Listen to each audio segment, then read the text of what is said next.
Sinabi ko lang naman, ayusin mo muna yung problema mo dyan. Ako naman ang hinahanap ko lang, pakasalan mo yung anak ko. Yun lang.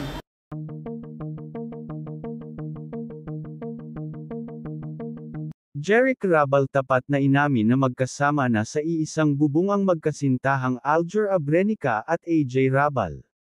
Naibahagi ito ni Jeric sa panayam ng content creator na si Morley Alinio.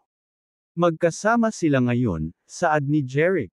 Naibahagi rin ng aktor na umano'y walang katutuhan ang tsismis na umano'y nagkabalikan ang dating mag-asawang sina Aljur at Kylie. Hindi naman. Lagi silang magkasama araw-araw. Pag-uuwi ng Pampanga yung isa nasa Pampanga rin yung isa. Kung saan nauwi yung isa nandoon din yung isa, hindi naman sila naghihiwalay, sabi ni Jeric. Ayon pa kay Jeric masaya siya dahil masaya ang kanyang anak sa piling ni Aljur, syempre pag malungkot siya, malungkot din ako, sabi ng aktor. Naibahagi rin ito na walang katotohanan ang tsismis na umano'y buntis si AJ.